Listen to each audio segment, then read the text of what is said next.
I'm an attorney from Austin, Texas, and all my legal practice has been devoted to working with public school systems only on issues relating to students with disabilities. That's going to be obviously IDEA Section 504 and ADA issues. And I'm in my 30th year of legal practice. This has led me to write a lot about the law, and I speak a lot across the country. I'm a keen observer of the vagaries in the history of special ed law.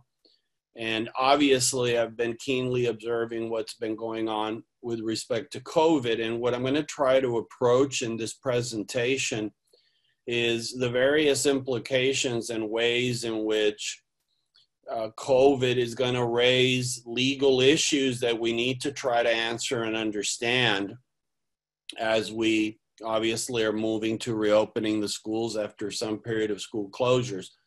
And although the school closures maybe are behind us at the present time, the implications of what happened during those school closures, it's going to take us a while to get over that. And hopefully you guys aren't going to follow what I think is going to happen in other states. I've presented in Wyoming quite a few times, so I kind of know a little bit about how things operate in Wyoming. And you are a low litigation state. You have very little special education litigation. And I hope that stays that way, because I think across the country, it's likely that the COVID closures will result in a groundswell of litigation. And I hope you guys don't get caught up in that, even in a proportionate sense. And I think that the best way is to be prepared and understand the legal issues and guide your practices and your processes at those local school district level towards compliance. I think that's the best way to avoid litigation. But even in a state like yours where there's little litigation risk, it's the best way that you can provide effective programming to students with disabilities and get the best outcomes. My materials go through the federal guidance, but I have, Ms. Shipley was kind enough to send me some of the Wyoming guidance, so I'll cite to some of the Wyoming guidance as it becomes relevant. And I'm interested in what questions you might have about specific issues. I'm going to touch on process issues. What happened when we closed the schools? Were those changes in placement? How did we affect those changes? Because there's some debate, there's some different interpretations about that I want to share with you. I'll talk about compensatory services and what might have to happen as we reopen the schools and explore that. I've got a little bit about FAPE issues with respect to distance learning and online instruction, which I'll go over if we have time. If not, I'll skip, because my hope is that for you guys, you're probably reopening the schools on a live basis. I checked your Wyoming COVID numbers, and they're pretty good. I mean, you guys have a fairly low amount of cases.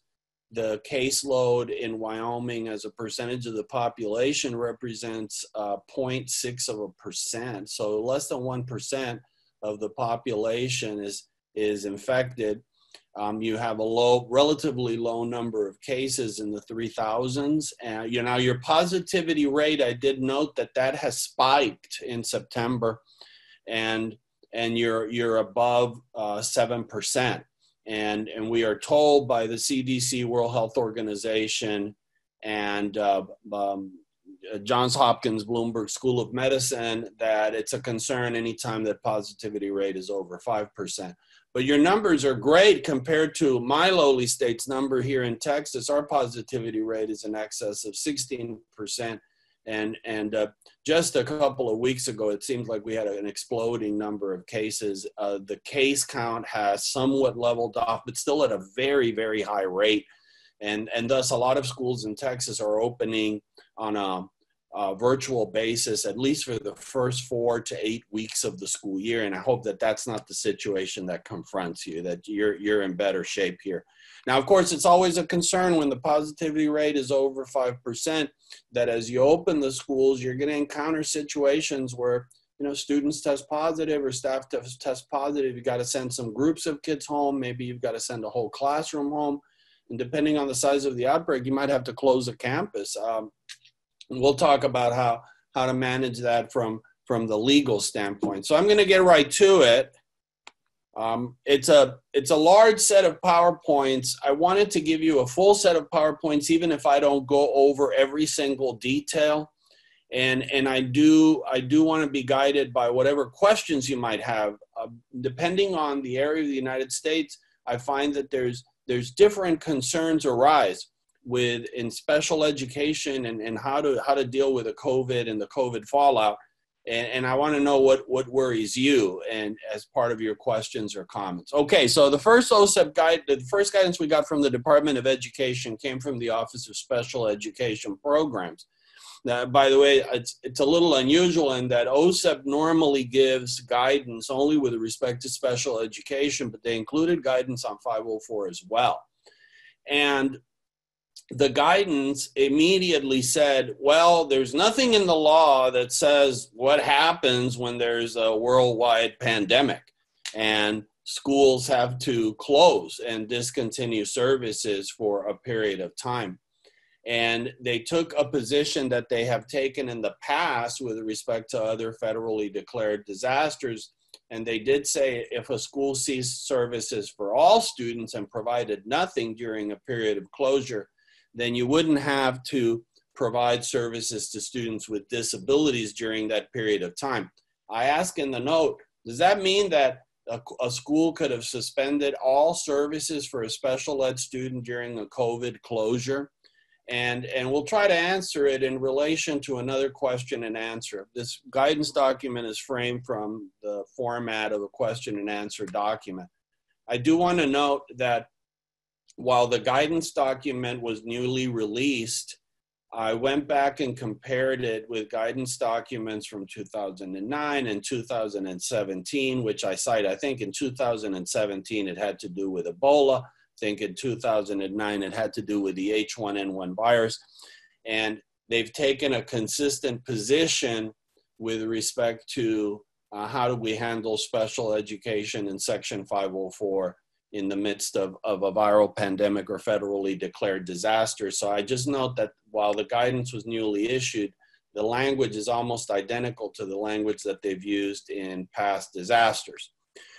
They do say, to clarify, that if a school district provides services during a school closure to any of its regular ed population, any of its non-disabled population, then you'd have to provide access to students with disabilities to such services. That makes sense, right? I mean, that's a pretty straightforward application of the requirements of 504. Section 504 says if you receive federal funds, you can't discriminate on the basis of disability against students, really anybody that participates in your program. So it would violate Section 504 if during a school closure you provided services to regular education students, but you didn't include the students with disabilities, okay? And that means that, for example, if you provided online instruction to high school seniors, then you had to provide direct online instruction to the special ed and 504 high school seniors as well. Otherwise, there could be potential discrimination claims with respect to the students with disabilities. The next question is a real where's the beef type of question, and what quality of services must be provided during closure to students with disabilities? And first, I want to deal with what is seemingly an apparent contradiction. I mean, in the first question, we learned that potentially a school could cease services to all kids, and then you wouldn't have to serve the students with disabilities. So why are we talking about what quality of services need to be provided during a closure? Is this a contradiction? Does this now indicate that special ed students have to be provided services even if you don't to regular ed kids? I don't think so. I think the way to look at these two answers in a way that makes sense together is that if you provide services to regular education students, you must also provide services to special ed and 504 students. And the quality of those services, OSEP says, it's basically do the best you can. To the greatest extent possible, continue implementing the special ed and the related services that are identified in IEPs for special ed kids and in Section 504 plans for the 504 kids. But basically, the standard is try to implement the services that are in the student's IEPs or Section 504 plans, even though you're going to have to do it, obviously, in the context of a school closure. You're going to have to provide it through alternative means, through online instruction, distance learning, work packets, teletherapy, phone calls, or a combination thereof, most likely, to provide some continuity of instruction to students with disabilities. Now, I do think that there's some implications from this answer that I can take, and I think that the Department of Education envisions that you might not be able to implement all the services that are in an IEP in the context of a student who has to be sent home. And I think another implication, since they're saying to the greatest extent possible implement the services, is that the provision of online or virtual services or other types of at-home services might not be as effective as in-person services in the structured school setting. And this is likely, by the way, a more common situation. A more common situation is probably you guys did try to provide some services to the students with disabilities, but it's on an online basis or a combination of alternative basis. And for some students in particular, it just might not prove to be as effective. We'll talk a little bit about how, you know, online instruction, it's a different animal. It's a different type of setting. It's a different type of format. It has its own inherent and unique features, which can fit certain students with disabilities, but might not fit all students with disabilities, okay? So this answer would appear to undercut the notion that you can stop providing services. I don't think so, but I do think that if a school district did close the schools and provide no alternative services to either regular ed or special ed kids, I think that the answer is you didn't necessarily violate the law, but since the special ed and 504 students got no services whatsoever, you're going to owe them their back services later on in the form of compensatory services, which we'll discuss as well.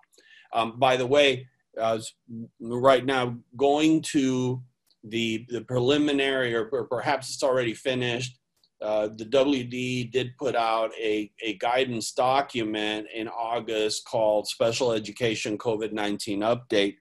And the position that the Department of Education took was, of course, when you have special ed students getting their services at home and not able to come to school, you'll need to adjust the services. This is very straightforward guidance and makes a lot of sense. You're going to have to adjust to the practical differences between in-person and virtual education. Absolutely. So the duration of the service might be different. The frequency of the service might be different. Obviously, the modality is going to be different.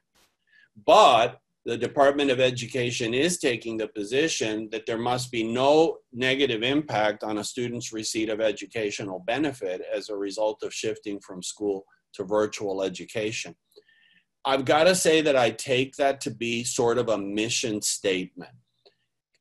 Can you provide FAPE on an online basis to every special ed student without any negative impact on their receipt of educational benefit? I don't think so. Not for every kid. Not for every kid. It's something that's aspirational that we would want, absolutely. But the reason that the Department of Education talks about to the greatest extent possible is I think that they recognize that it's not possible to implement every IEP service to the same level of efficacy that you would have in in-person instruction.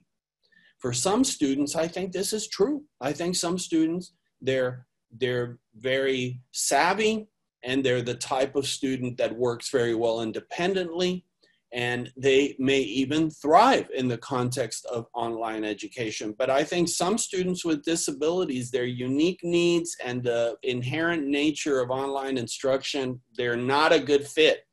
And for those students, I don't think it matters what kind of things you throw on them on an online basis. You might not be able to deliver a full FAPE. Okay, you may be able to deliver some educational benefit, but are you going to be able to deliver a full FAPE? I think that's aspirational, but I think that, you know, for all students, I'm not sure that it's possible. And this shouldn't surprise us, by the way. You know, when you have a continuum of placements in a school district and settings, is every single setting intended to benefit and provide FAPE to every kind of special education student? Certainly not, right? I mean, the regular classroom hopefully is appropriate for most special education students, but we know that for some, it's not. It's not. So it shouldn't surprise us that a particular part of the continuum of placements, of which online instruction has become part of, okay, might not be able to meet the needs of all kinds of students. No placement in the continuum of placements and settings can meet the needs of all students with disabilities. And I think that's the case with online instruction. So I take the comment from the guidance to be aspirational. We're shooting for that, but I think with an understanding that in all situations, it might not prove to be possible, okay? By the way, some of the cases are starting to emerge, especially in terms of complaints to the state education agencies, but we've got a couple of federal court cases that I'm gonna go over that are kind of, I guess, omens of what potential litigation or state complaints might be related to COVID. And this one's out of South Dakota, not too far from you guys, the Brookings School District, okay? And in this situation, we have a special ed high schooler and his parents filed a state complaint. And their complaint was, why, you know, we don't think that the school should have been closed. We think you unilaterally changed the student's placement to at-home services. We don't think the school should have closed at all, and we think in-person services should have been provided. And they allege that the school failed to provide the IEP services during the period of closure. Apparently, what the district had done is provide for a special education distance learning plan for the student. The parents rejected it. They demanded in-person services. And check out the plan that the district provided, because I think it's not very shabby, okay? So the student was provided specialized reading instruction through Read 180 software. The student was provided a laptop and a headset, accommodations to participate in the program. Special ed instruction was provided through Zoom and video lessons, and instructional staff communicated daily with the parents. Now, the state education agency did note that not all the minutes of speech therapy were provided per the IEP, and that the minutes of special ed instruction were also fewer while at home. And I think that you guys recognize that in your guidance. You know, online instruction, when that got started in April or in May, you know, I don't know of a school district that provided a full 7-hour day of online instruction.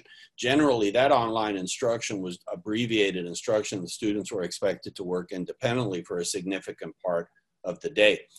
The state education agency noted something important, that the school district and the staff were smart and they kept close progress data during the period of closure. And that progress data indicated the students making progress on his goals, okay?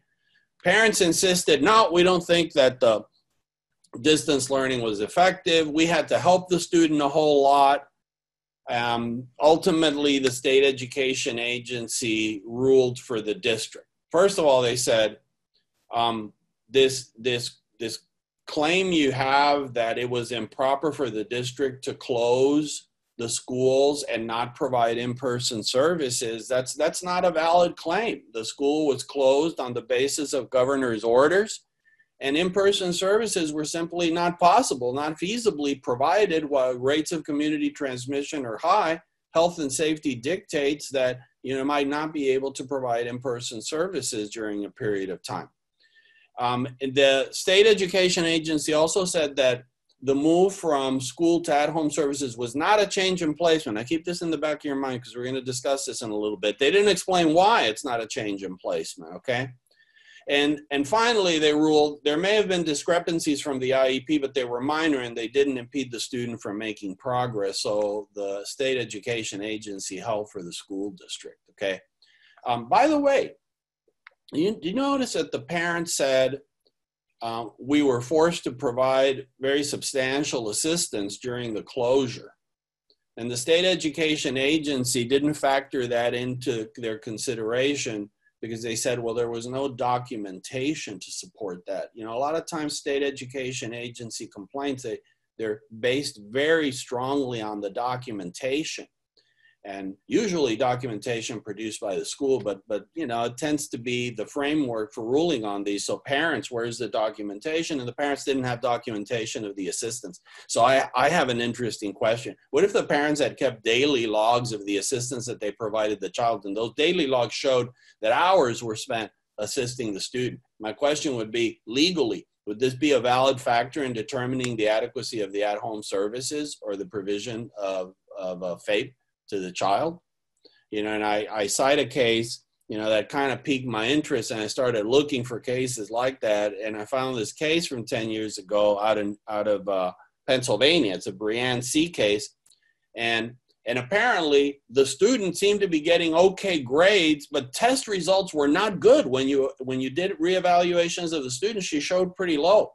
And the parents produced documentation that indicated that they were helping the student up to 3 hours every evening, helping the student with the work. And the hearing officer and ultimately the federal court found that the extra assistance that the parents were providing were actually masking the student's true deficits, and was validly considered that was a relevant consideration to determine in the case.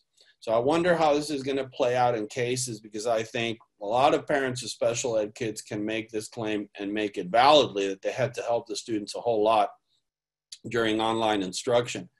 Because I think that, you know, we talked earlier about the inherent nature of online instruction. I think one of the inherent features of online instruction is it places a greater role on the parent. The parent can't just send the child to school. The parent is responsible for ensuring that the child logs on and is on task to some degree. And obviously, since a lot of work has to be done independently, parents may have to assist the students. And I think that a lot of even non-disabled students' parents came to the realization that the teaching profession is hard. You know, can you believe it? Who knew teaching was hard? Everybody that's tried it, you know, and parents have had to try it and have had, I think, ironically, one of the, I think, perhaps positive side effects of the COVID closures is that parents got some firsthand experience with how difficult it is to teach children. And because, you know, part of the aspect of online is a lot of the work gets done at home and the parents are there. But anyway, I digress. Back to the OSEP guidance. Okay, they ask, what if a child is infected or ill with COVID and the school remains open? And I think that we're going to have to confront this as schools reopen. Definitely on a national basis, we're reopening the schools in the context of an active live pandemic. You know, the virus is out there and looking for opportunities. And I think that the experience with the Georgia outbreaks, the Mississippi outbreaks, and in other states as well, is that as we reopen schools, particularly in states that have fairly active rates of community transmission, there's going to be outbreaks. Staff are going to become ill. I don't know if you've read, but you know, today I read very disturbing news coverage of now the starting to get rolling number of staff deaths. That are tied to the schools reopening, and I think that's inevitable. That's going to happen, because as we open in the context of a live pandemic, there's going to be some outbreaks. So you're going to have kids that are test positive. You're going to have kids that, you know, not only test positive but are ill. Okay, because kids don't get ill as frequently as adults do, but kids can get ill, and in some cases they can get really weird forms of illness when they get COVID. And, you know, what OSEP says is, well, you're going to have to figure out how to provide services to schools to students that are stuck at home because they have to quarantine. Now, they mention homebound instruction, but obviously homebound instruction is not going to be feasible. If you have a child that's tested positive, you're not going to go to the home and be providing services. So they say, well, the IEP team could determine what services could be provided to the student on an online basis, virtual instruction, or instructional telephone calls. By the way, if school is open, I think that there's an option that, in my opinion, is superior to online instruction, and that's putting a camera in the classroom, basically what I think is more like distance learning, where you're actually viewing the classroom, listening to everything that's going on in the classroom. You can actually participate a full day. And to me, that's superior, because you're getting a full day. You have to be in a structure. You have to be on task. You're getting the full instruction. You're hearing your peers' comments, and you can participate and ask questions as well. Notice a comment. It's the IEP team, they say, that they envision, that being the Department of Education, as making the determination of, well, what online services are we going to be providing to a student that is sent home. And that takes us to the next question, okay? The next question, they frame it from a legal standpoint, and they're really talking about IDEA process. And they say, if we send a child home from school because they are ill, or they've tested positive, or perhaps it's a medically fragile child, or a child that has a significant pre-existing condition, that if they get COVID, they run the risk of very serious implications, complications. If we remove students due to COVID-related reasons, is the action a change in placement? And the answer from the Department of Education, it applies a fairly straightforward analysis. I mean, generally, if we change children's programs for more than 10 consecutive school days, it's a change in placement. This is used commonly in the context of disciplinary actions, right? If you're going to send if a child violated a rule, and as a result, you're going to send them to an alternative disciplinary or interim setting for longer than 10 consecutive school days, that's a disciplinary change in placement, and you have to follow certain procedures, right? Because if you're going to change the child's placement, then there's some procedures the IEP team has to undertake, or the placement team. Normally in states, the IEP team and the placement team are one. It's just the IEP does everything. The IEP team does the IEP. The IEP team does the placement.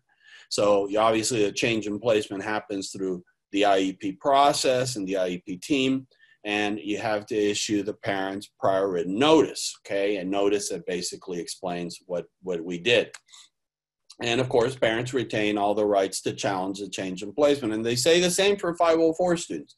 For 504 students that we exclude due to COVID, the change in placement must be in accordance with 504 regulations, which require a 504 committee reevaluation meeting. It says reevaluation, but it's basically just a meeting looking at various sources of data and making a decision. You notify the parents, you make sure they have access to their procedural safeguards. So here's the quote from the actual Q&A, and notice that they say, for long-term exclusions, placement decisions have to be undertaken under the IDEA's procedural protections. So it's a really important question as to whether these changes are changes in placement or not, okay? Now let's think about it just outside of the COVID context. If you have a child and you're providing services in school, and you move them to online instruction, distance learning, teletherapy, combination thereof, generally, have you affected a change in placement? Well, I'll tell you that the court cases say, yeah, of course, okay? Like Ely v. District of Columbia a few years ago. And these cases predate COVID. Why? Because actually there's been an increasingly and growing phenomenon in the United States of online programs, and more students with disabilities are actually participating in K through 12 online programs. So there's already some case law that's developing on online programs, the unique nature of online programs, and how do they fit within the framework of the IDEA system.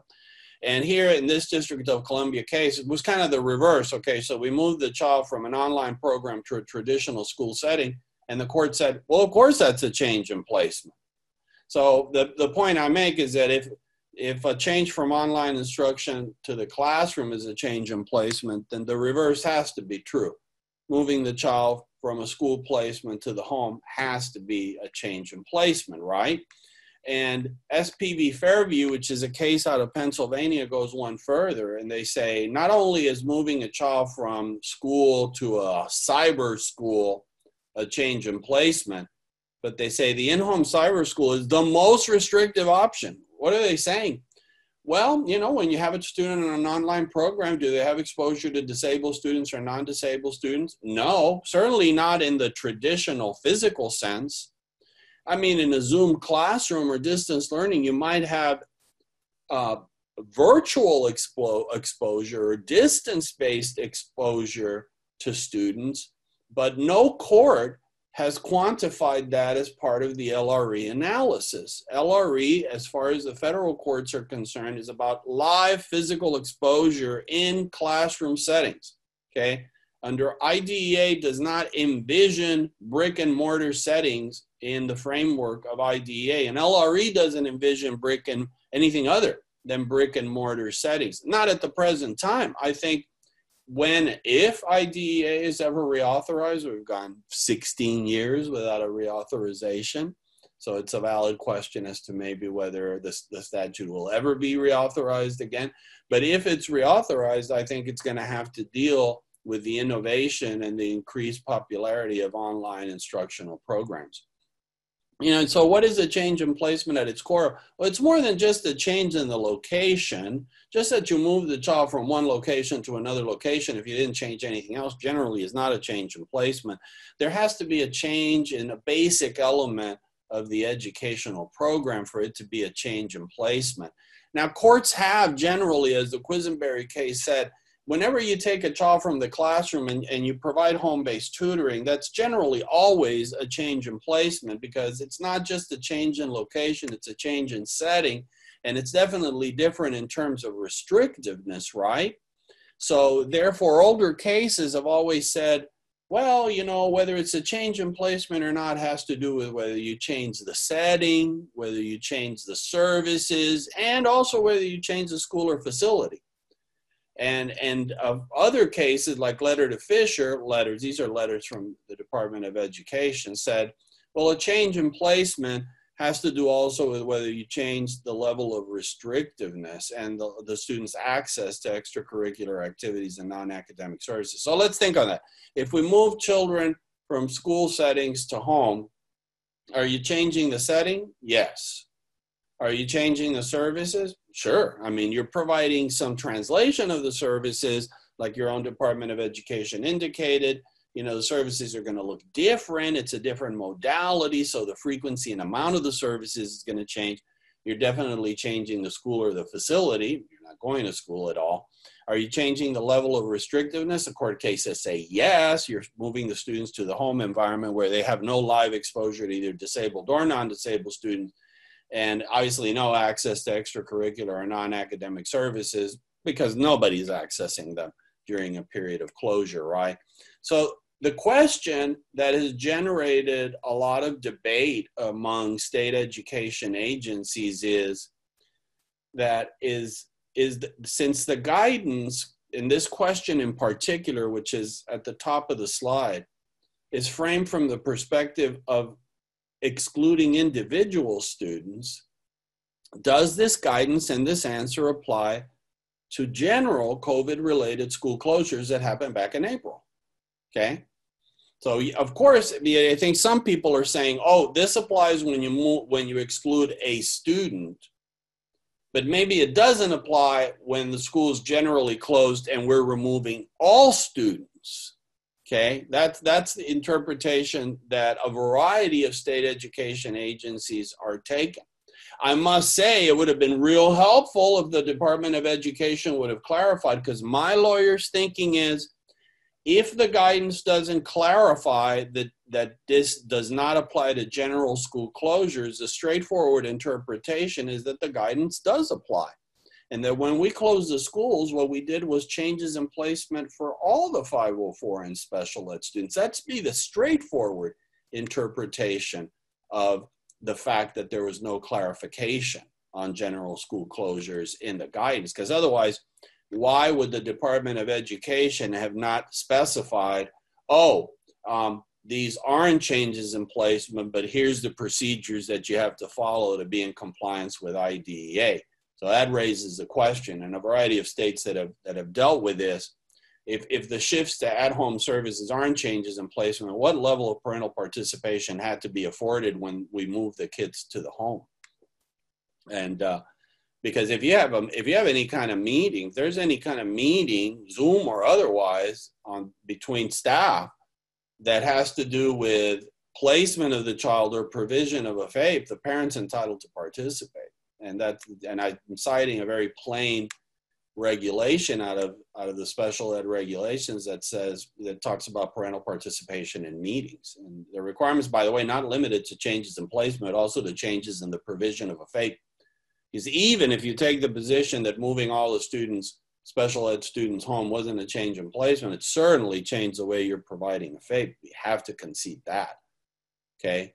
And notice the Department of Education's answer with respect to what if a school has to close, a campus, okay? I think what they're envisioning is, what if there's an outbreak at a campus? I think this is gonna happen across the United States. And in the states that have higher rates of community transmission or increasing rates as we're reopening, this is gonna happen right away. And they say, well, the school needs to determine whether the child can benefit, each child can benefit from alternate remote educational activities. You notice that in this answer, they didn't say, well, if the whole school closes, it's not a change in placement, and here's this other process that has to be followed. And the straightforward answer is, who normally determines whether a child can benefit from certain at-home activities and what those should be? Normally the IEP team. Can the school decide this unilaterally? Can the school just say, you know, here's what you're going to get, and that's it, and that's all? Or are we to read this within the context of their answer on individual exclusions, which would require IEP team meetings or some form of IDEA process, if not IEP meetings, okay? And I'll tell you in a sec why this is important, because you might be thinking, why are we talking about this? Oh, I think it's going to be very important later on when the lawsuits hit, okay? A variety, let's talk about, well, what do the state education agencies say? I've been studying what a variety of state education agencies have interpreted this guidance to mean. And I'll tell you that the state agencies have varied in their position, but quite a number have issued significant guidance documents indicating that when you had a general school closure and you sent all the special ed students home, these were not changes in placement under the IDEA. And I want to show some of the state education agencies' approach to this, just to show you the variety of approaches. Disclaimer, when I'm talking about state education agency guidance documents, it's not a critique of these documents. And I want to compare the various positions, because this is a dicey procedural point on where there's going to be a lot of court cases over this. Mark my words on this, okay? Let's take Kansas, the position of Kansas. In a little bit, we'll see what, other states like Washington, kind of close to the Northwest, and Oregon say. In this case is out of Kansas. It's also a state agency complaint. And apparently what schools did in Kansas was they provided continuous learning plans to the students, special ed students, during the period of school closure. And for this student's a 7th grader with an intellectual disability. They got a couple of hours a week of online special ed instruction. Notice the very abbreviated special ed instruction. I was surprised at how abbreviated it could get. During April and May, my 9-year-old grandson got, on average, my daughter said, 18 minutes a day of online instruction. Everything else, pretty much, you're on your own, and which surprised me. That's full curriculum to be implemented with that little bit of instruction. It's not very far from a homeschooling program where they're at least providing you the curricular materials. But anyway, so he got 2 hours a week of online instruction. He got work packets. He got access to some additional remote instruction. Okay, good. He got speech, probably on a teletherapy basis, and OT, probably also on a teletherapy basis. I didn't know you could do OT on a teletherapy basis, but I was corrected on that. And OTs and PTs told me, yeah, you actually can. So this continuous learning plan, indicated, well, accommodations will be provided, but where it said, okay, what are those accommodations going to be? It's blank. What do we take from that? Well, we'll see. And the IEP for the student normally called for this 7th grader to have assignments at the 1st grade level, because I guess that's closer to his functional level. But however, the parent said, look at the work I got sent. I got sent work from the 6th grade, 7th grade, 10th grade, 11th grade, senior grade level work, and some of the math work was actually lower than 1st grade. So the state education agency said, first, the fact that the modifications or the accommodations are blank, we take that to mean that the IEP accommodations are in place, and that's what's getting implemented during the online instruction. And notice that they note that the staff went over the continuous learning plan with the parent, but didn't afford a meaningful opportunity to participate. Well, where does this meaningful opportunity to participate come from? Was that an IEP team meeting? Because then there would be a meaningful opportunity to participate. Or were we just notifying the parent of the continuous learning plan? Do you see how it's important to know, is this an IDEA process or not? Is this a change in placement or not? Because if we're changing the placement and it's an IEP team meeting, you know there has to be a meaningful opportunity for the parents to participate. But if this is outside of the IDEA process and it's just some continuous learning plan, well, it just kind of gets reviewed with the parents. So why do you have to do more? For some reason, this state education agency didn't think that they went over it enough. Yes, like, well, you went over it, but not with feeling. We want you to go over it now with feeling, okay?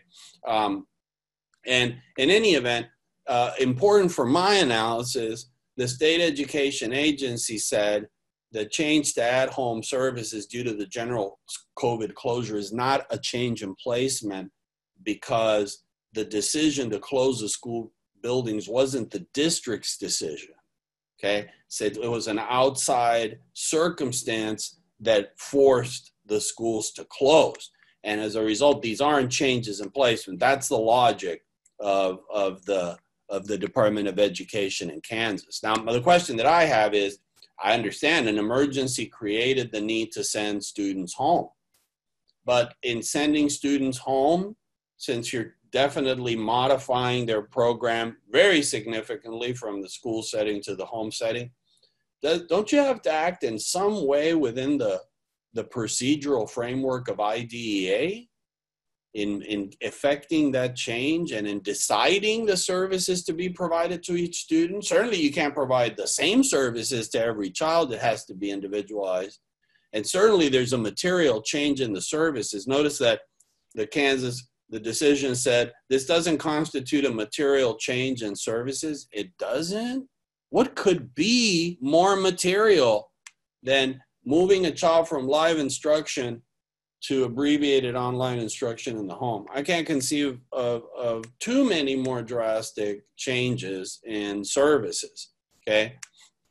And the other question I have is, can changes in placement not be occasioned by things that happen outside of the district's control? Let's do a thought experiment. I like to do thought experiments in law. Okay, let's say that 2 years ago, before all of this jazz, before all of this horrible stuff came upon us, let's say that 2 years ago, you had a child with a specific learning disability, okay, and he's 15 years old, and he has a severe car accident driving between Lander and Riverton.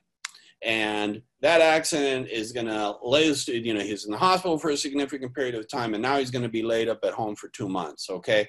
So the IEP team has to change him from school instruction to homebound services. Now, 2 years ago, would you have taken the position that since the car accident was outside of the district's control, then the move to homebound was not a change in placement that the IEP team had to effect? I mean, to me, the answer in that thought experiment is nobody would have thought that.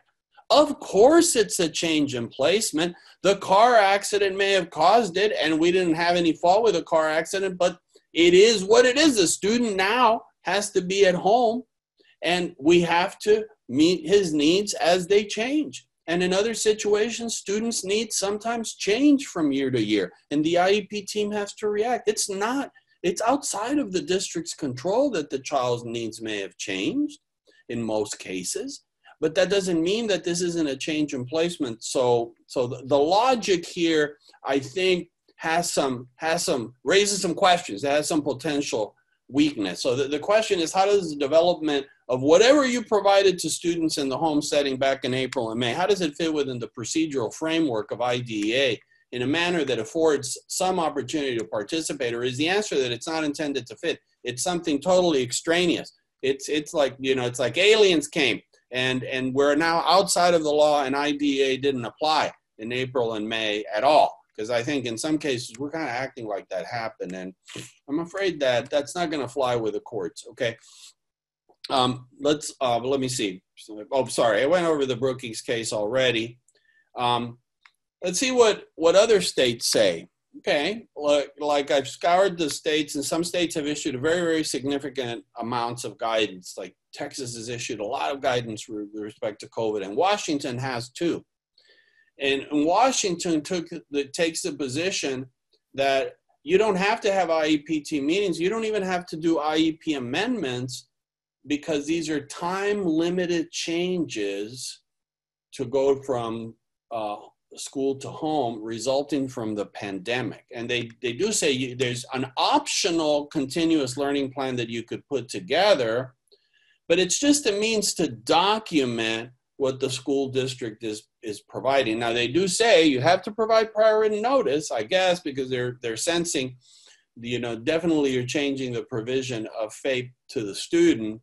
So they say you need to provide that prior written notice document. But they say it's not an IEP amendment.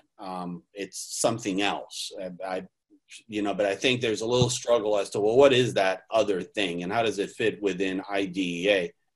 And yes, is there a question?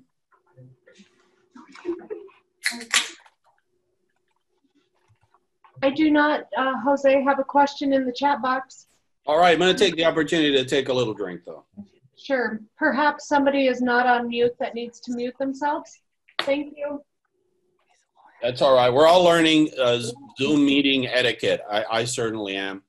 Yeah. Nowadays, you know, as an attorney, I do difficult IEP meetings with attorneys on a Zoom basis, and I've been having to do them in the context of my grandkids' playroom. If you see, you might see Curious George is sneaking out to the bottom right corner, and the reading nook over here on the left, but in any event. So the Washington Department of Education says you're just this isn't an IEP amendment. When you send the students home, you're just kind of letting the parents know what happens.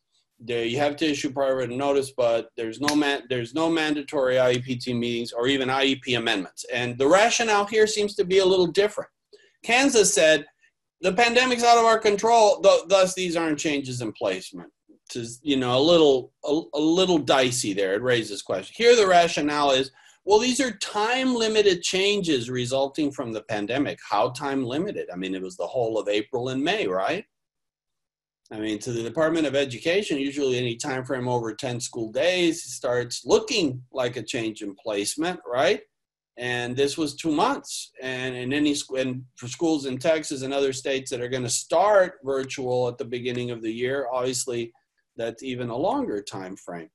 Oregon, notice the position of Oregon. Oregon says because every kid, the general education setting moved to the home, it's not a change in placement for the special education students. So it's not the job of the IEP team here. The rationale here is a little different, if you notice. They're saying since the change to at-home learning happened for all students, then it's not a change in placement under the IDEA for special ed kids. It's a variant, a different argument. But do you sense what I'm getting at? If there's a legal question, were these changes in placement or not? And everybody has a different answer. What does that tend to mean? Everybody's a little wrong, okay? Because otherwise, we'd all come up to the right answer right off the bat. But notice that some states like Oregon, they struggle with that. They say, well, it can't totally be outside of the IEP team process, but they say if through the review process we determine that we can't provide a FAPE, on an online basis to students, then the team should meet at that point. Well, I mean, that raises some question. Wouldn't the decision that the program can't provide a FAPE be one that the IEP team makes? What's this review process that they're talking about, and why does it not involve the parent in the context of an IEP meeting? And obviously, the Oregon State Department of Education, they wrestle with it. They say you have to provide parents with an opportunity to participate, so you could do IEP meetings by alternative means, and you could also do IEP amendments to make these changes that happened back in April, okay? But let's say we didn't. Well, we need to figure out what's the situation. California takes an even more drastic approach. California says, no IEP team meetings necessary, no IEP amendments. And their position is kind of a variant on the Kansas position. They say because the change to in-home learning had to happen due to the pandemic, it's not a change in placement. So you notice this is a variation on the Kansas rationale. Since the shift to online services is forced on the schools, it can't affect the change in placement for the IDEA students. Or, well, it does affect the change in placement. We're just saying it's not under this context. And what I'm wrestling with is how do we make that argument, okay? And they do say, well, you could do the IEP amendments, and if you can do this through an amendment or through an IEP meeting, maybe you should do so. So I think they're trying to hedge the bets here a little bit in case courts later said, these were changes in placement. You had to have IEP team meetings for every single one. Ouch, okay. Or at least the IEP amendments. As an aside, I really do think that parents had a right to receive prior written notice when all the kids went home. And remember, prior written notice, for some of you that maybe are a little new to IDEA procedure, the prior written notice is not notice of an IEP team meeting. Prior written notice is notice of what the IEP team meeting has done, okay? And it's sort of a redundancy feature. Obviously, the parent goes through the IEP meeting, they should understand what was done and not done. But what the law affords is the parents this extra procedural safeguard, extra redundancy feature where you get kind of like a written summary of exactly the decisions made by the IEP team and why and so forth. So pretty much all the states are in consensus that when we did move the students to in-home learning, even if it wasn't a change in placement, it certainly triggered the prior written notice requirement. And at least to explain to the parents, this is what we're doing and why, and the databases and the options that were considered. And you guys agree, by the way. Notice this excerpt on page 4 of your COVID-19 update, the Wyoming Department of Education said correctly, prior written notice has to be issued anytime you change the student's educational environment. You notice you guys didn't use the term placement, okay? But it's true, I think, because even if you don't change the child's placement, if you change the provision of a FAPE, it also triggers the prior written notice. So you guys, I think, correctly took the position, as other states have, if a student with a disability goes from in-person instruction to virtual or back, schools have to issue prior written notice, and the services must be noted on the appropriate IEP services page, okay? And you know, the question that I raise is, okay, but if we're going to move, let's say, back from virtual instruction to in-person instruction at the beginning of this school year, is that a change of placement? Does the IEP team have to meet? Does the IEP team have to go through an IEP amendment to move the students back? Or does just prior written notice have to be issued? That's a key question. Because if you just have to issue prior written notice, what you're essentially saying is there is no formal forum for parental participation. You're just going to get this notice of what's happening, okay? And then you can complain after. Whereas if you're saying it is a change in placement to go back, then an IEP team meeting has to be had, or an IEP amendment has to be undertaken to make it fit within the context of IDA, and that would afford parental participation, right? That's the question that I think states have to answer. Okay, is how do these changes back in April when we moved the students to the home, and now that we're moving students back to school, these changes for the special ed students? How do these changes in educational environment or placement or provision of a FAPE, however you want to call it, how are they undertaken in a manner that fits within the process framework of IDEA? The process framework primarily meant to ensure that parents are meaningful participants of the process. That's a significant question of law. That's going to be the source of some court cases. By the way, in case you don't know, I'm very smart assistant special ed director in one of my client districts out of El Paso asked me, if we do an IEP amendment that has the changes in the educational environment and services, can we fold in the prior written notice? And I said, I don't see why not. I think that you could change the title and the form would be IEP amendment and prior written notice. And as long as you're including all of the requirements for prior written notice in that amendment in a clear way, then you're meeting both requirements. She told me, because we have 7,000 special ed kids. So sending 7,000 documents instead of 14,000 documents would be a big time saver. And I said, I don't see why you couldn't do it in that way. Here's by the way, the requirements for prior written notice. These are the same old ones that probably you guys have some form as part of some fancy software management program, but it's based on a little federal regulation. It's been around a long time, 300.503. You know it's a federal regulation anytime it starts with 300. And basically you're telling the parents, here's what we did or didn't do. Here's an explanation why. Here's the data on which we premised the decision. And then there's a couple of standard things. There's a statement that you have all your rights, and there's some sources where parents can contact for help in understanding IDEA. It could be the Department of Education, for example, and the state Department of Education. Then any other options you considered, and why didn't you take advantage of those options? And lastly, any other relevant factors. So to the degree that right now you guys are doing these moves and you're bringing students back to school, your Department of Education is definitely and correctly saying you're going to have to issue prior written notice to the parents that explains these issues. As you're moving the students back, are you just moving them back to the IEP they had before all of this shebang happened? Or are you making some changes? And we'll talk about that. And I've given you a little sample. Let's say that you have to send a student home because they've been exposed to a staff person that tested positive. And I've framed an example from this standpoint. Okay, the action proposed, we're not kicking your child out. We're sending him home and providing online instructional services and teletherapy. Why? Well, along with a group of students, they might have been exposed to a COVID positive staff person and they've been quarantined at home for 14 days plus the time that it's going to require the school to reassess the situation. Databases, there could be orders of the local health authority, governor's orders, decisions of the school board, or guidance from the state education agency. Then you have your standard issues.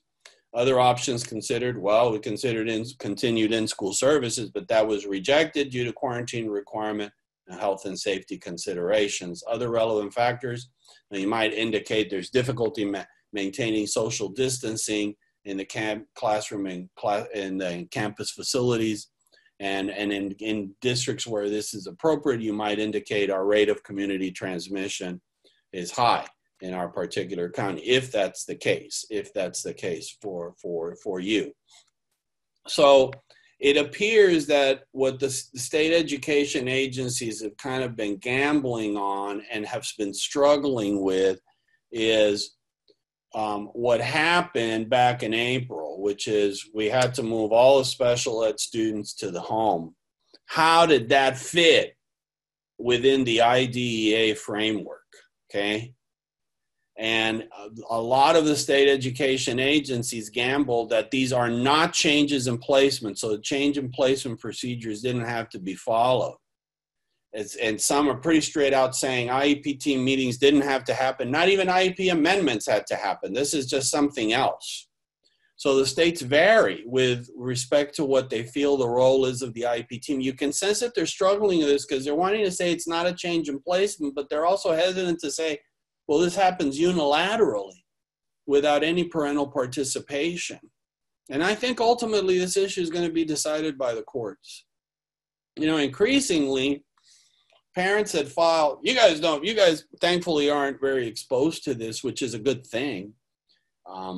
But in states that have high amounts of litigation, it's been a trend across the United States that if a parent argues, for example, a substantive claim, like there's been a denial of FAPE, the IEP is inappropriate, they'll also throw in procedure claims. Because if you really hit the target on a procedural claim, legally it can be very valuable. Why? Because of what's on this slide. Some procedural violations are minor, they're just technical stuff, doesn't matter. But courts have generally agreed that if the procedural violation seriously affects the parent's ability to participate or causes a loss of educational opportunities to the student, then it's not just a procedural violation, it rises to the level of a denial of FAPE, and that's fatal. That means you lose the case, lose. And the courts are in unison on this point. All the circuit courts that have addressed the issue are pretty much in consensus that procedural violations, once they really start affecting the parent's opportunity to participate, they start affecting the child's education, then forget it. It's not just technical stuff. It's a denial of FAPE. It's a fatal type of violation. Now, what are these things? What happened back in April? We're still struggling with this. Were these changes in placement or not? There's a case from 10 years ago that might be instructive on this point, okay? Back in 10 years ago, and I do some work with the Hawaii Department of Education, and I remember when this happened. Back 10 years ago, the Hawaii Department of Education came under a sudden and very dramatic budget crunch. How dramatic? They decided to institute furlough Fridays. What did that mean? Staff and students are sent home on Fridays, and we're just not going to have school on Fridays. So right there, boom, you're cutting off significant costs right there. So no classes were held on Friday, including for special ed students, for a significant period of time. And a group of students filed, and they said, those are changes in placement. And since we filed and we're still not going to school on Friday, this is violating stay put. And the court said, well, I'm not sure that restrictions under IDEA like the stay put provision are intended to apply to system-wide administrative decisions such as these. They also said, a change in placement is whether you move the student from one type of program to another, regular class to home instruction. Ouch, that's just what we did, right? Back in April.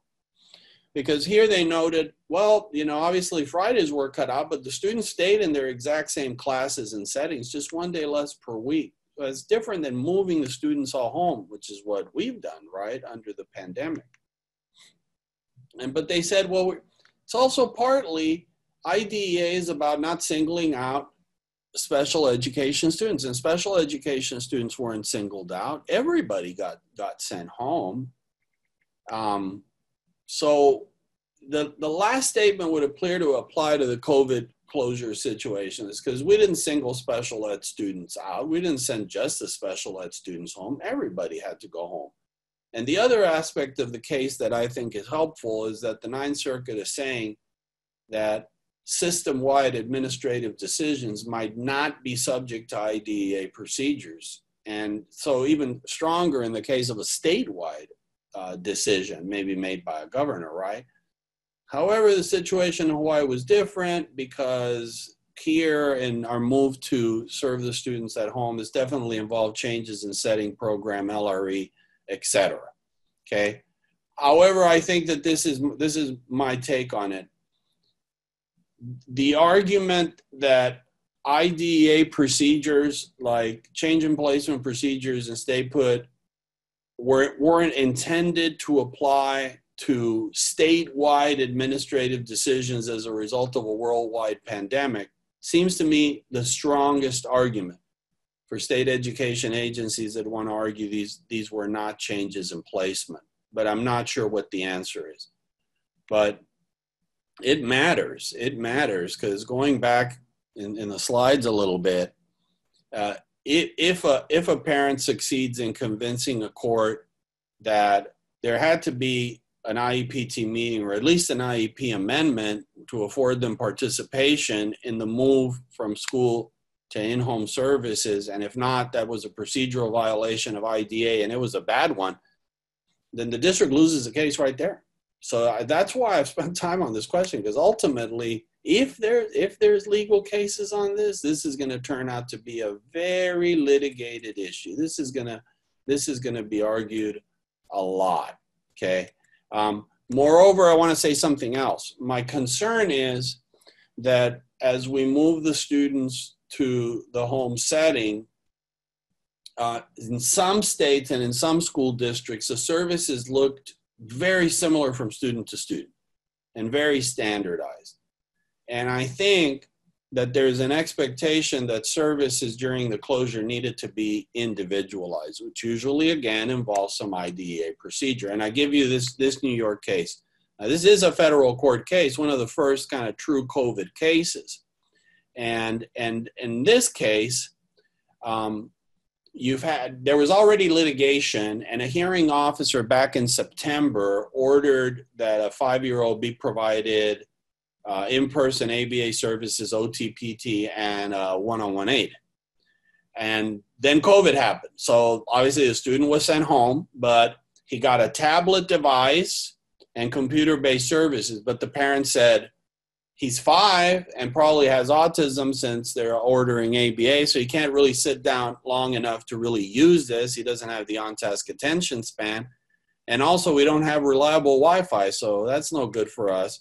And the court let the district have it. They, notice a quote on the top. They said, you didn't explain how these services that you provided during the period of school closure are a satisfactory substitute for what was required. Yikes. Think of that question as applied to all your kids that you sent home back in April. Were the services that you provided back in April and May a satisfactory substitute? Okay. Did they come even close to providing the educational benefit that the students would have normally received if they got home? Agreeing that I'm not sure that's possible in all cases. And this court goes further. They said, you didn't do an evaluation to figure out how remote services could be delivered to the child. Of course, the court is, this is kind of a little bit divorced from reality. So back in April, we were supposed to conduct an evaluation to determine how remote services could be provided. How do we do this evaluation in the context of a school closure and a general lockdown? So the court said, we do think there is a failure to take unique circumstances into account in offering services to the students. And apparently part of the problem was this was the same thing that was offered to thousands of students.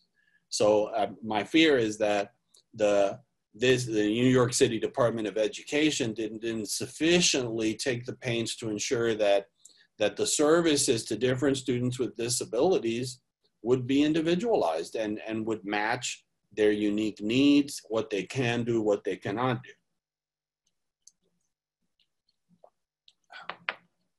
And notice the order. The court says, school district provide life services. And if you can't because of health authorities and so forth, then the parent gets to pick private providers that are willing to provide in-person services, and the district has to pay for them.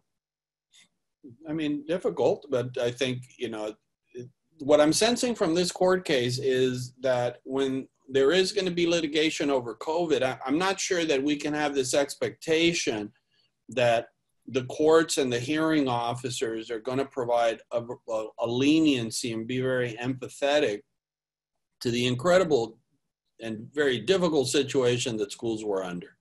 Unprecedented that schools would, on a dime, have to figure out for all of their special ed and 504 students, how are we going to now provide online programming for you? There's people that have spent their careers studying how to provide online services to students with disabilities in a way that's effective. And schools all across the country had to do it like that.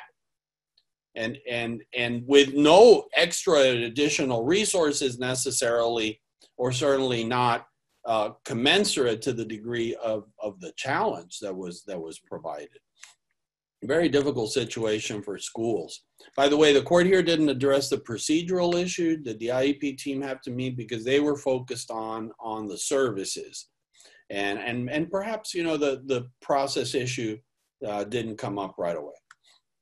There's another question in the OSEP guidance that I'd like to go over. Let me check where I'm at on time.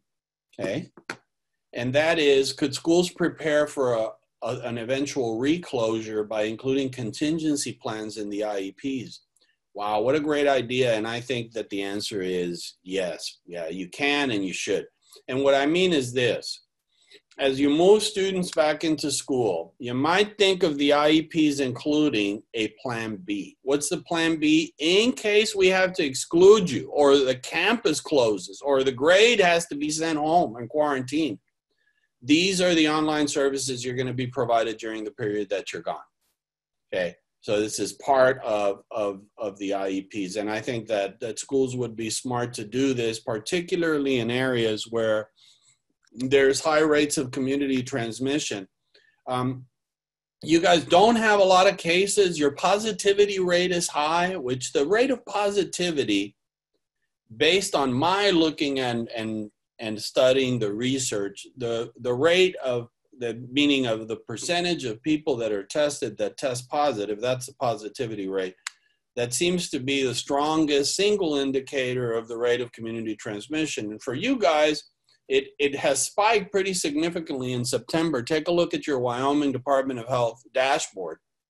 And you definitely are above 5%, so there are some concerns, but you're nowhere near the concerns that we have in other states, certainly. For example, in Texas, we're reopening the schools in the context of COVID numbers that are way worse than when we imposed the lockdown back in April. Way worse, okay, not even close.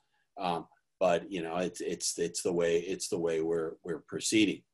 So I think this planning could really help school districts out in case there's a possible need to reclose or do partial closures due to outbreaks. Now let's talk about comm services. So your Department of Education said you should really strive for kids to be getting the same benefit online that they get in live services. And like I said, I think that's a really tall request. Is it possible? I don't think so. I really don't think so, because you're going to have some students for whom their particular needs, disability-related needs, the way their disability presents just doesn't mesh with online instruction. They're just not going to respond very well. And that shouldn't surprise us, and I think we've already seen that in some particular cases. So is it possible to provide the same benefit to special ed students at home? Some of them. But I think you could spend $1 million on certain students in terms of providing online services and still not be as effective because of the inherent nature of online instruction and the differences to in-person instruction. That's why the Department of Education envisions that if you're forced to miss services or instruction, or you can't provide it in the same effective way, that you're going to have to consider compensatory services later on when schools reopen. Okay, and that's, I think, going to be the big job upon school reopening, is going to be figuring out for special ed students what impact has a closure had on you. Because notice that the Department of Education recognizes it might not be possible to provide a full FAPE during the period of school closure. That's why they said you're probably going to have to make it up later in terms of compensatory services. So I think there's not necessarily a FAPE obligation during the school closure. It's contingent. It's do what you can to the greatest extent possible, implement the IEP.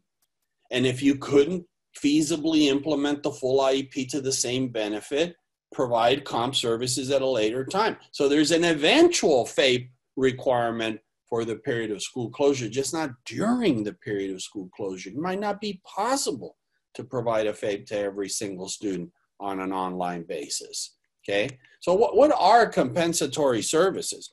You guys that don't have a lot of litigation may not necessarily know what that is. And it's, some terms in special ed are not self-explanatory, but this one is. Compensatory education is the way that we provide a FAPE to a child who's been denied a FAPE in the past. I think of it like back taxes. So if you didn't pay your taxes back in 2016, the IRS still wants them. So you're going to have to pay your back taxes plus your existing taxes, right? And those back taxes, that's like compensatory ed. So you may have a duty to provide the student the FAPE that they're owed for the 2021 school year, plus the FAPE that you owe them from the back FAPE from April and May, okay? Now, a lot of states and districts are wanting to give this a different name in the COVID context. Why?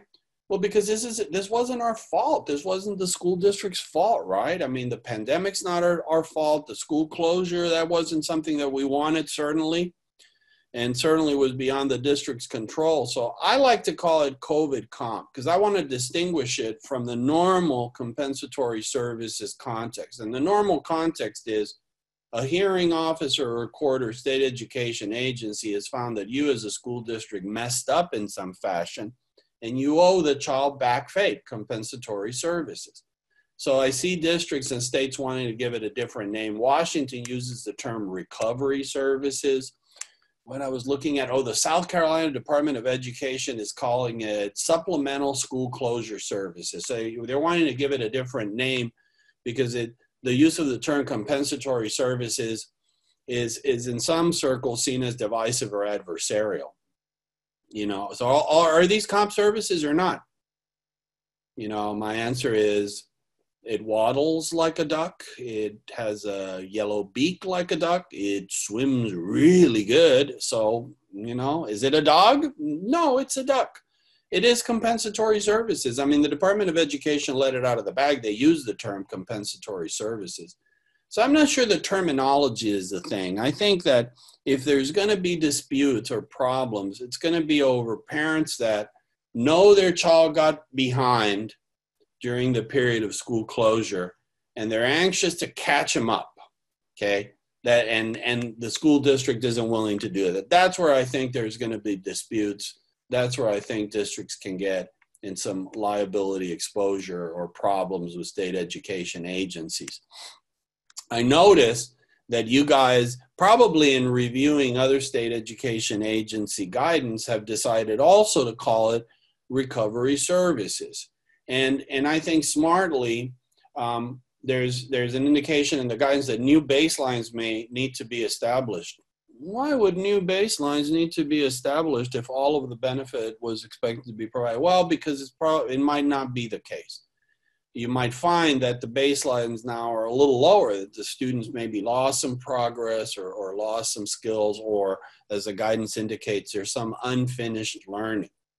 And so the guidance says recovery services is a term used to describe services as a result of missed or disrupted services during the school closures. Now this, I think, is not aspirational. This is true. I think here the Department of Education in Wyoming is correctly and accurately saying it's likely that for some students they was either missed or disrupted services, or the services just online weren't as effective as the services provided at school. And you'll need to, school districts, determine whether and to what extent recovery services are necessary in the situations where you were unable to provide IEP services during the school closure. And it's not that you weren't able to provide IEP services. I think in a lot of cases you did, but they just wound up not being as effective. So they were only partially beneficial. Okay, and by the way, personally, my answer, and I've had folks call me from the meeting saying, well, what term do you use for these services? I call it COVID comp because I still want it to be within compensatory services, because I think that there's some doctrines in compensatory services that are going to be helpful for us. So I think schools, here's homework for you guys to think with your educator brains, and it's what kind of data analysis protocols and procedures might you put into place to determine if students lost skills or failed to make expected progress during the school closure period?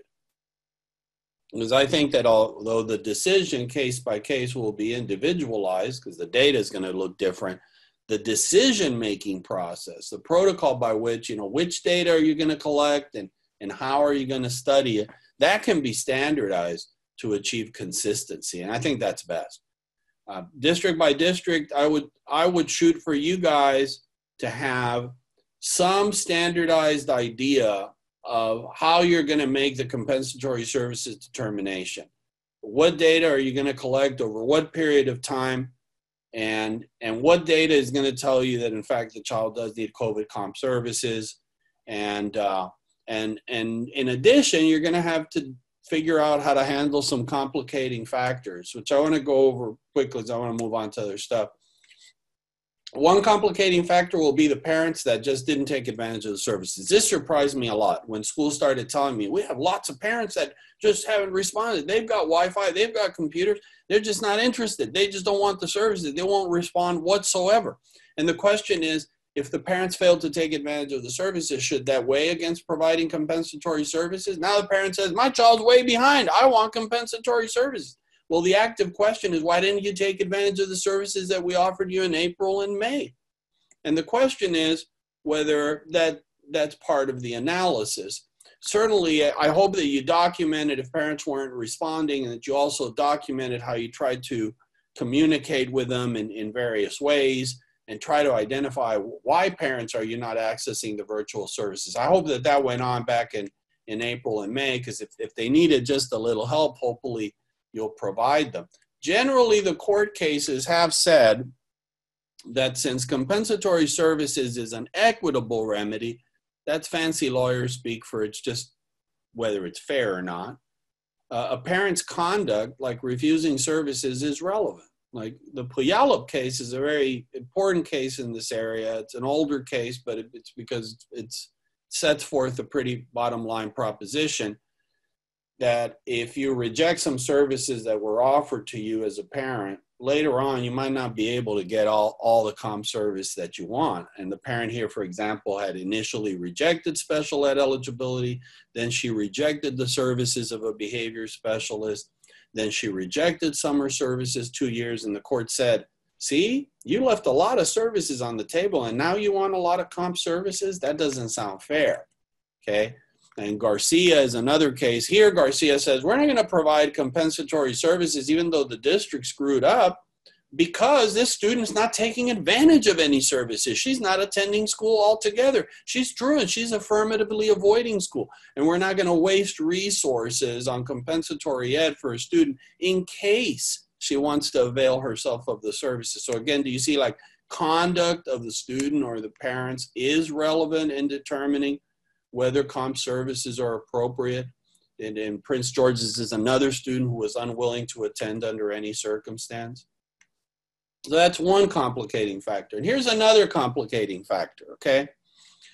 I feel for kids that went into the online services context due to the school closure and they had significant behavioral issues, lots of a history of off-task behavior, work avoidance, work resistance, difficulty with non-preferred tasks, or they had a significant autism spectrum disorder, or significant intellectual disability of social skills deficits, because I think what I'm explaining is these are the types of students that would be the worst kind of candidates from online learning.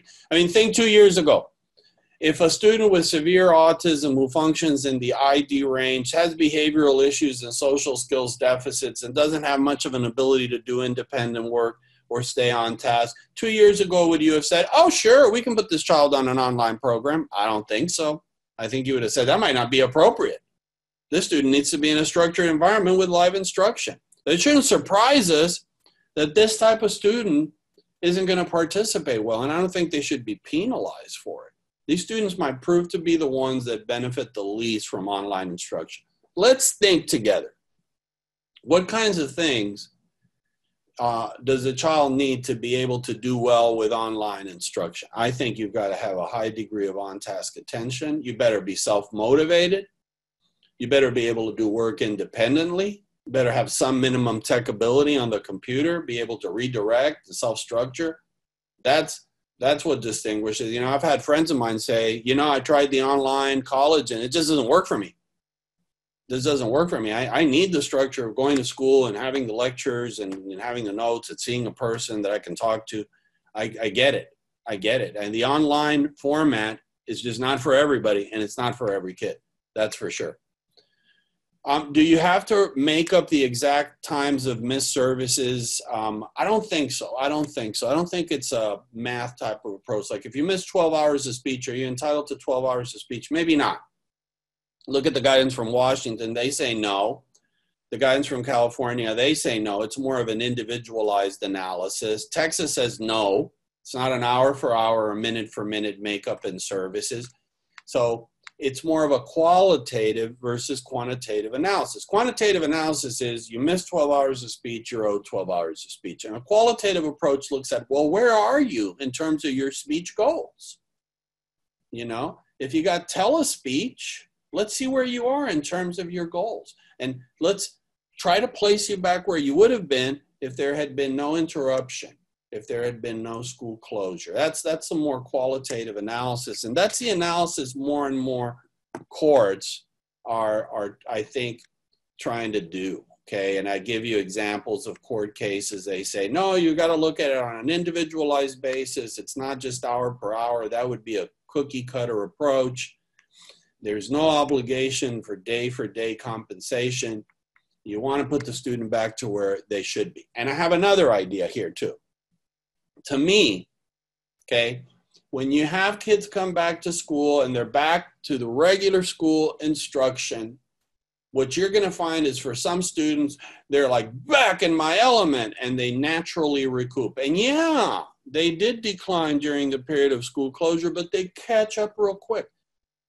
Let's call that natural recoupment. And I think if a student within a few weeks at the start of the school year naturally recoups, to me, they don't need comp services, okay? But that means this too, that some weeks of return to school instruction might be necessary before IEP teams can accurately ascertain if losses were naturally recouped or what kinds of losses seem to be more stubborn and will really require the COVID comp services. So I think that could be part of the protocol for identifying the comp services kids is collect data over a period of a few weeks to accurately assess present levels of performance and see if natural recoupment has taken place. Then the IEP teams make their determinations. And here's a case that supports this idea of natural recoupment. Parents in some states, I don't know if this is going to happen in yours, but I think some parents decided, well, we're going to get private services and later we'll just sue the school and try to recover for the private services. And actually courts have said that's possible. It's a possible way of getting COVID comp. The question that I have is whether this is fair to the schools in the context of a worldwide pandemic. I'm just not so sure. So I do think that the more likely situation you guys are going to confront is you provided some services at home on a virtual basis, and they were beneficial, but only partially. They just, especially with some students, they weren't near as beneficial as if the students had been at school. And I think full compensatory services thus would not be warranted, but some partial compensatory services would be. Okay, so because there might be data that shows, well, he sort of stopped making progress or made very little progress those last 2 months, certainly not what he'd made in the previous 2 months. So there's been some discussion among attorneys as to whether there's a full FAPE standard during the period of closure, and I can skip this fairly quickly by letting you know that I don't think so. The Department of Education, through the Secretary of Education, Betsy DeVos, was asked to report to the Congress and see if she, on behalf of the school districts across the United States, would want to ask for some flexibility or waivers in IDEA implementation, and she did not. She did not. No, certainly nothing on the fundamentals. In her report, she said no waivers are necessary with respect to FAPE or LRE because schools could provide access to FAPE with at-home services. I doubt what she's talking about. LRE, are students really in their LRE while they're at home? Certainly not. Does she mean every school district violated LRE by sending the students home? I'm sure not. So I just don't understand what she says by there's no waiver of LRE. So the basic point, though, is you're going to have to compensate kids to the point that you're going to have to put them back to exactly where they should have been had they gotten services at school during the period of closure. So you're compensating the students for full or partial loss of FAPE. And I think the decisions on COVID comp have to be made by IEP teams. You can't have a speech therapist on his or her own calculate, how the child declined or not, and then provide compensatory services unilaterally. These are FAPE decisions, and to me, they have to be made by the IEP teams, and I think the federal guidance makes that pretty clear, okay? And the state guidance should as well, okay? I really would advise any state agency to indicate compensatory services decisions are ultimately FAPE decisions, and they have to be made by the IEP teams, affording a full opportunity for participation to the parents.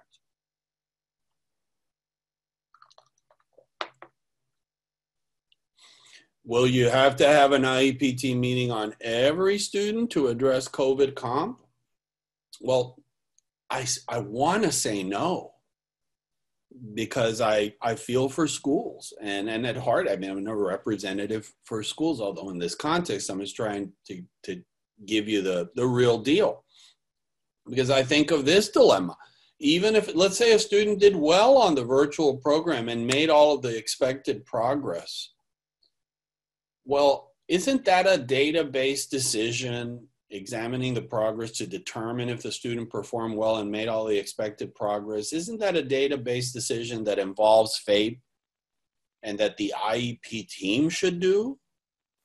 Wouldn't a parent say, well, who made this decision that my child made all of the expected progress? I wasn't in on it. What meeting did that happen at?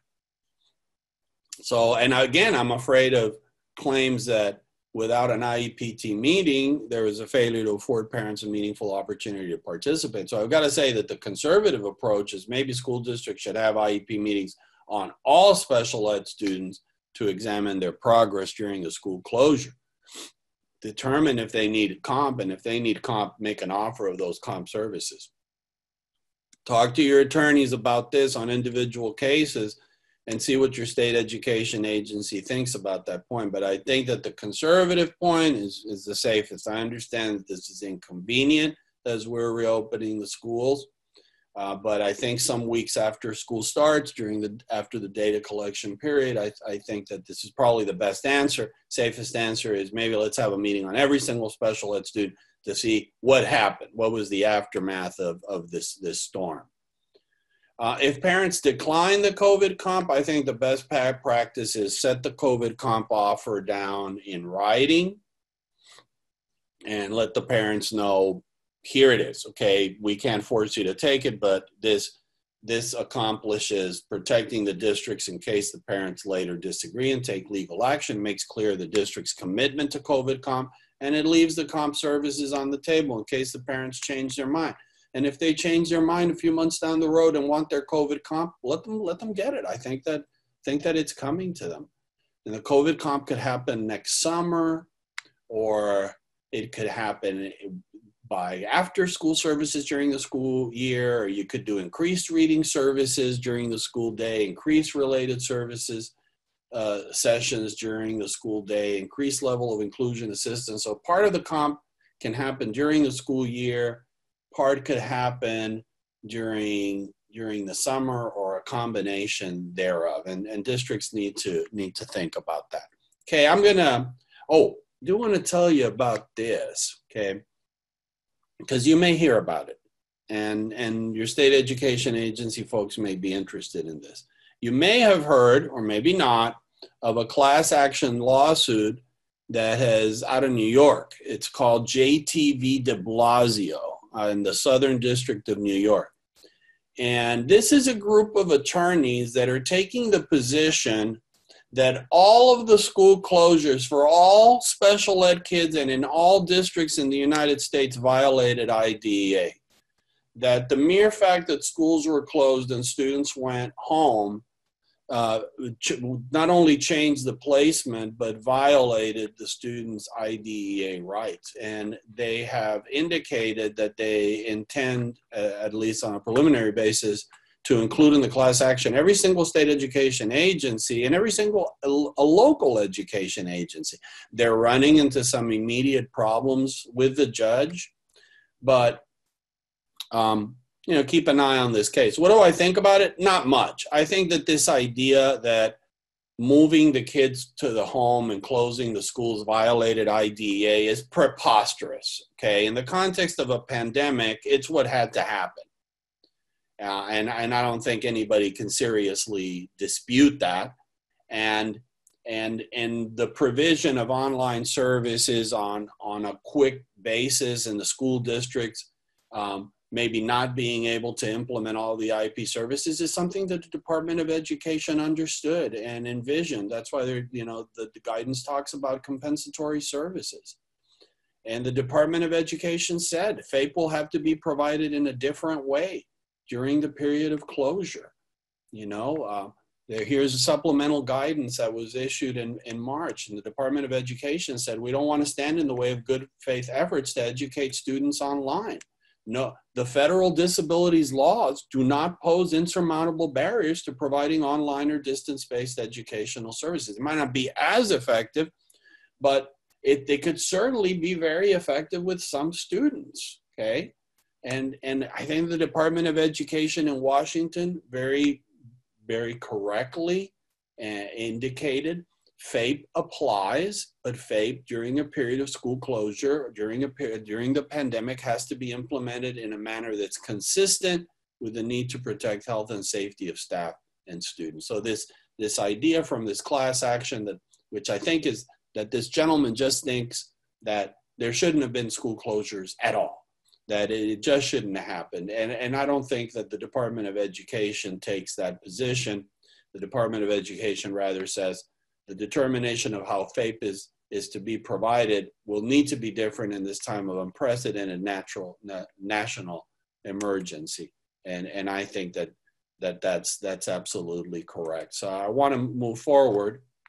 By the way, school districts that provided work packets, are those work packets considered services? OSEP Director Lori Vanderploeg said, well, in some cases they might. And I think what she meant is, if you just provided assignments, but there's no instructional material that the student could access to help them understand how to do the assignments, then they're probably not going to be considered services.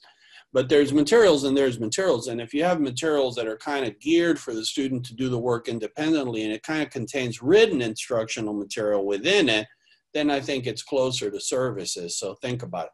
Related services, there still was a responsibility to provide related services during the closure. Of course, you had to provide it by means of teletherapy, and there were some licensing issues.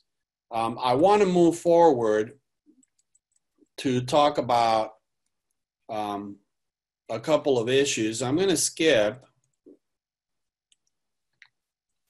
and I may return this, but I want to talk about some issues that right now I'm dealing with, and I think you guys are going to deal with them as well, and that's mask issues, okay? And what are the legal issues that are going to happen with respect to masks? I don't have to tell you that for whatever reasons that I don't want to discuss, the mask issue has become a big debate in the United States.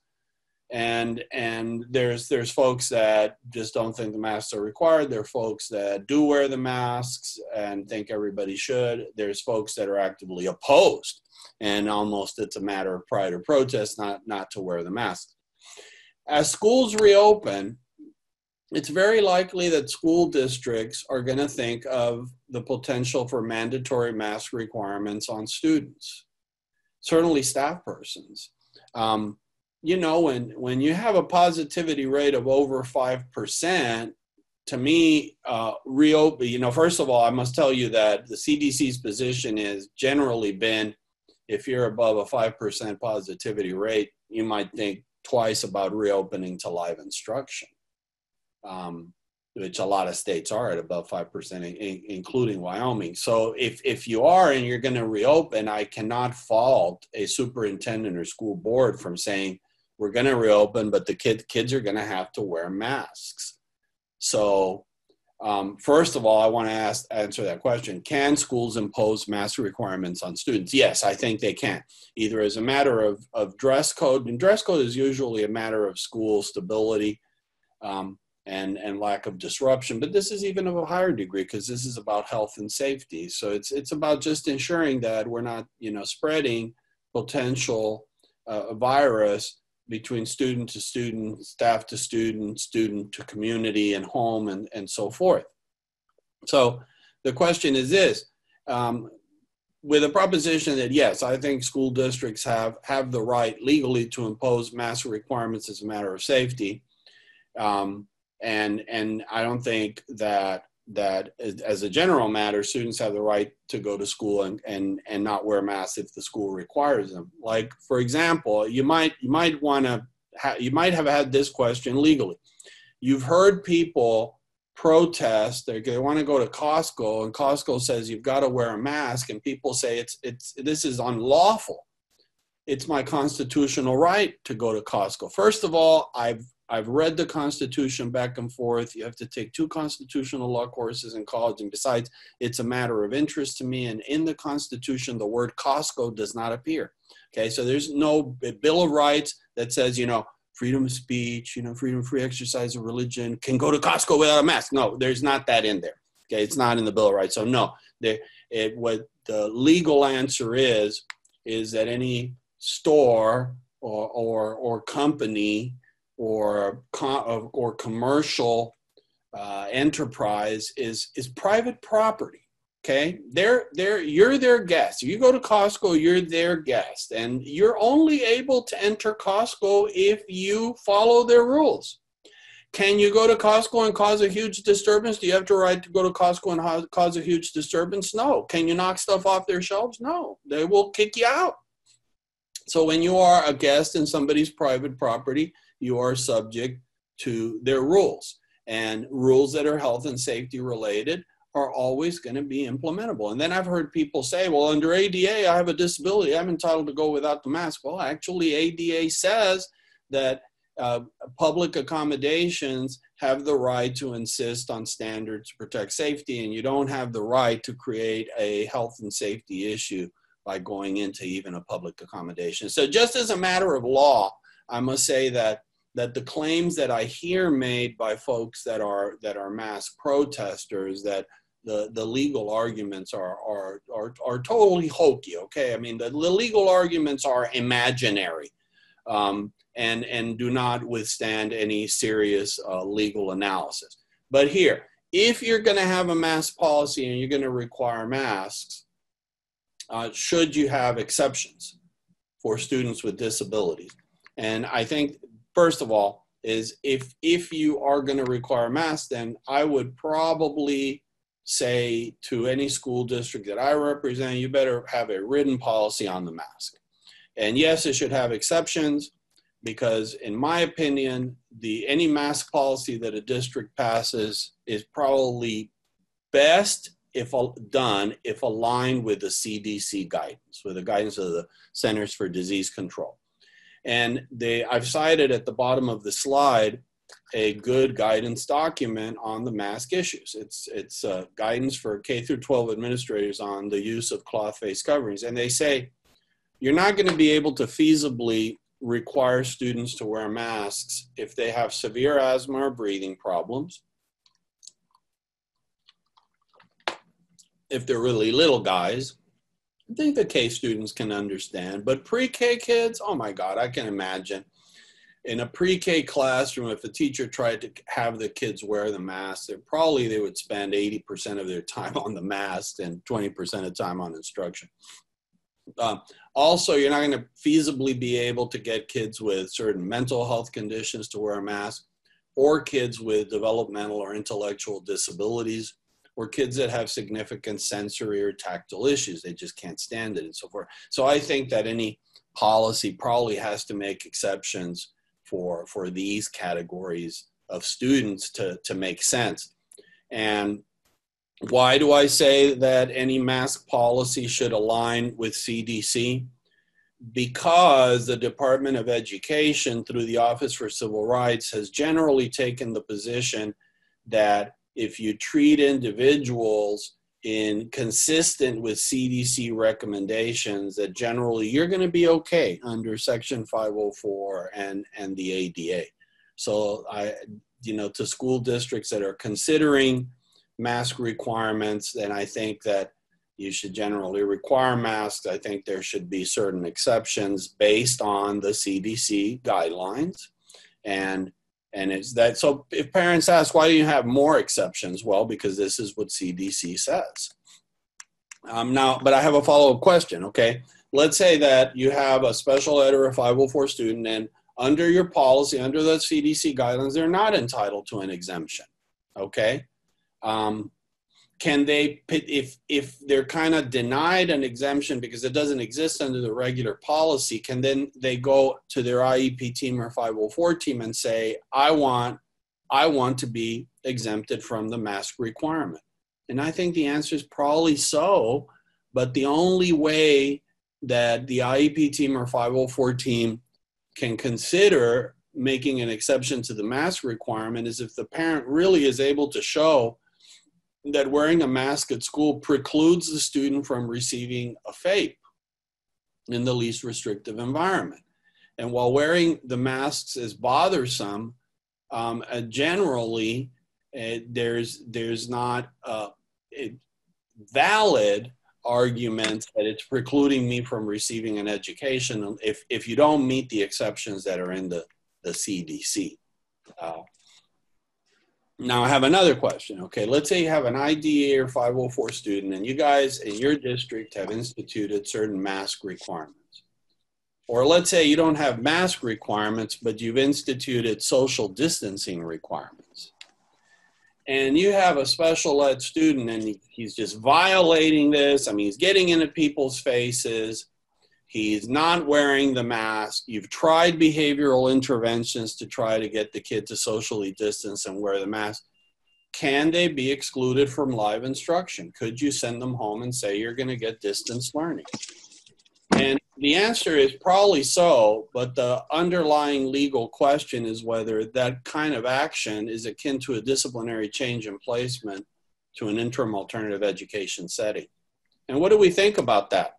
Well, I'm kind of back to my duck situation. Does it waddle? Does it swim really well? Does it have a beak? Does it go quack, quack? On its face, you're removing the student long-term, if you're removing them longer than 10 consecutive days because of behavior or a violation of district policies. So I think these are likely to be seen as disciplinary changes in placement, and they're going to require notice and manifestation determination. Yeah, I think that that's likely going to be the answer, is that the answer views the protections for students with disabilities expansively, and that these mask-related removals or socially distancing-related removals are going to be seen within the framework of the discipline protections of IDEA. I've had attorneys tell me, could there be an argument that we're removing them just to have them in a safe environment, like a removal to a more restrictive setting? Problem with the argument is we're not removing the student home to better get an education.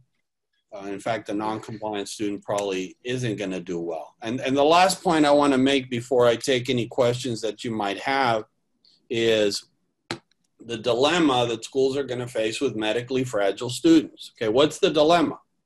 The dilemma is medically fragile students are medically fragile. They have multiple conditions that will place them at a higher risk of serious complications if they get infected. And they're the type of kids also that it's probably not feasible to either have them wear masks or socially distance, because you probably have to get very close to them to provide effective instructions. So it's very, very difficult. First, there's not even consensus on what medically fragile means. And all state agencies can do about this is say, well, schools may want to meet with parents in IEPT meetings prior to the beginning of the school year to discuss the child's medical situation, to discuss least restrictive environment. What does the parent's doctor think about this? Because I think parents need to understand socially distancing and masks are probably not going to be feasible for your child, and your child's medically fragile. So the consequences of getting infected could be very, very dire. But at the same time, LRE says these students should be at school. So IEP teams will have to make very difficult decisions on these fragile students based on a variety of factors, and to see if in fact they can be educated safely at school, or whether they're gonna have to remain at home and get online or distance learning instruction for some time. There's a few minutes left for questions, and I'm wondering if there are any or any comments that people want to make.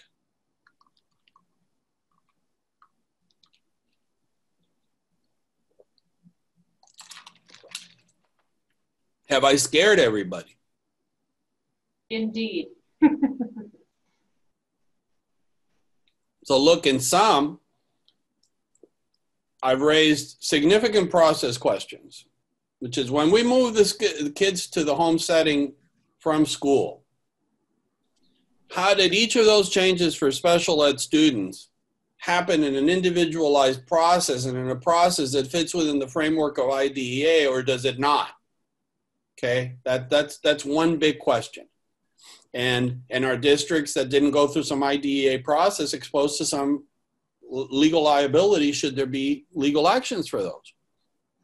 The second big point I want to make is I don't think it's possible to provide an equally beneficial FAPE to all kinds of special ed students on an online basis, no matter how good the online programs are. And thus, a lot of school districts are going to have to seriously consider expending the resources to provide compensatory services to kids as schools reopen. And IEP teams are going to be faced with the decision of which kids need comp services and how do we meet that obligation. And lastly, I think we're just going to have some reopening problems that are going to relate to masks, that are going to relate to social distancing, and that are going to relate to more fragile populations within the special ed community. So these are all going to be issues that are going to raise their own legal questions.